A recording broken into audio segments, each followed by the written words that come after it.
I'm trying to impress you with my tapestry. Is it working?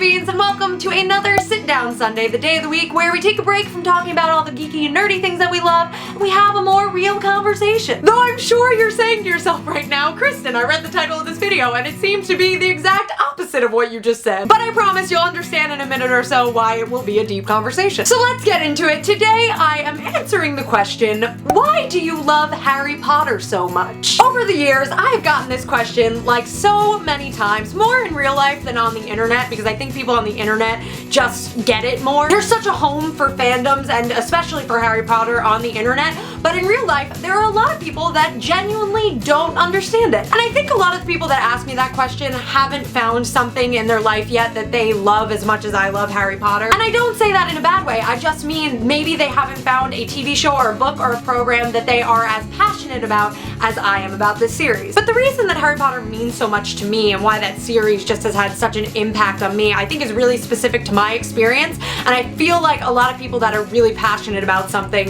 it really does have to do with your experience with the series. So to get into it, I read Harry Potter when I was in 5th grade. I read the first book with my mom, and it should be noted that at that point in my life, I was not a reader. I in fact had a lot of trouble reading. I had had a reading tutor for like many years, and it had always been kind of a struggle for me, so I didn't really have a relationship with books yet. And I really enjoyed that first book, but to be totally honest, it wasn't until I came home from seeing The Sorcerer's Stone, the film, that it was the first time that I came home from seeing a movie and was like, I need to see that again. I need to know what that story is. So after reading the first book, seeing the first movie, I went back and reread the first book, and from there on out, it was all Harry Potter all the time. And part of the reason that that was a really big deal at the time was, again, I had had so much trouble struggling to read. I finally found something that I loved and that I wanted to read, that I would actually hide under my covers to continue reading at night. I have such a distinct memory of reading the scene from Prisoner of Azkaban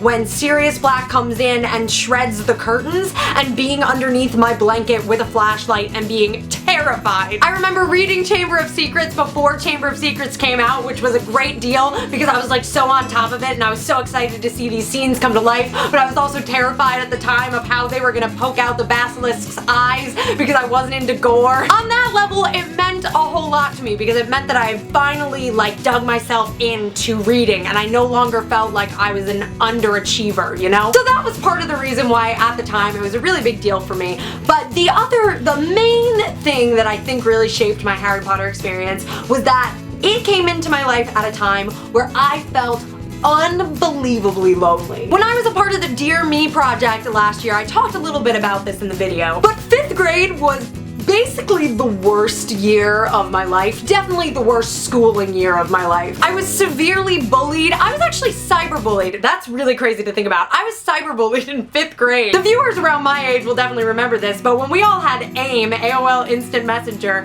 you would have these like little profiles and you could write whatever you wanted in profiles, and people used to have themes for them and they were a big deal. And this super popular girl in the school, who I think I had met like once before, called me and this other girl out specifically and said that she thought we should die. And again, this girl was like super popular and I was just like at the bottom of the popular list. I was never popular in any of my years of schooling. And like they didn't even have the term cyberbullying at the time, but I remember it was so embarrassing and it was so hurtful and like it was just a terrible time. I was severely bullied. I had no friends whatsoever and I just felt very, very alone. And so at that time, I really dove into the Harry Potter books, and it might sound stupid, but I don't think it is stupid, that at the time I felt like those were my friends, and like I had friends because I had Harry, Ron, and Hermione. They were just such a concrete thing for me. Like when everything was falling apart and I was losing friends and just couldn't make any and doing all this stuff, they were always there at the end of the day for me to be reading and to go on the journey with them. And that was really important for me, and I think that overall Harry Potter taught me so many lessons along the way,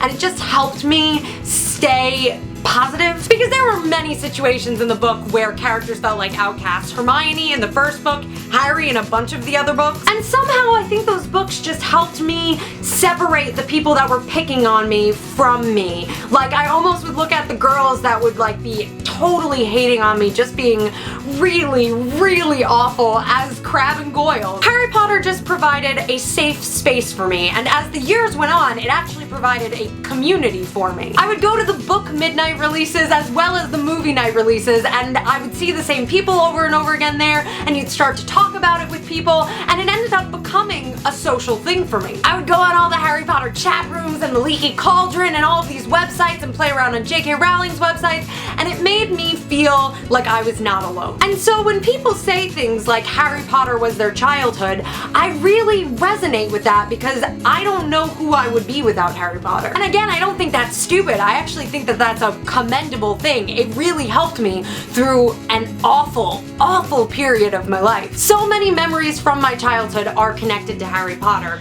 that it really, to this day, sort of feels like those characters are real to me, when obviously I know that they're not, but they have this like special place in my mind. Which is why going to another midnight book release for The Cursed Child tonight is, I think, such a big deal in my brain. As I'm recording this, we are 3 hours away from me going to my own Barnes & Noble's event for the release. And that's part of the reason why this question recently has been coming up a whole lot, because when I think about the fact that this story is being continued, I can't help but get like so giddy, because these characters were my friends. They meant something to me, and when the books ended, it really felt like I had to say goodbye to something that was such an active and important part of my life and my growing up. It feels like I haven't seen these friends in years and I have no idea what's going on with them, and I just can't wait to reconnect with them. So hopefully future Kristen is loving what she's reading right now.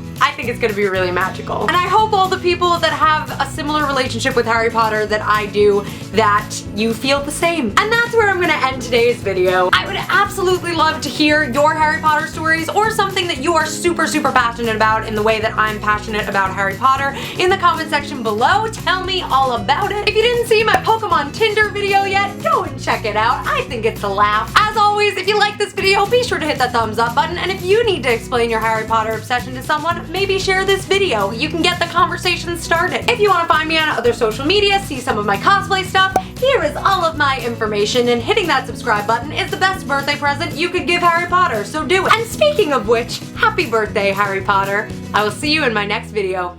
Bye!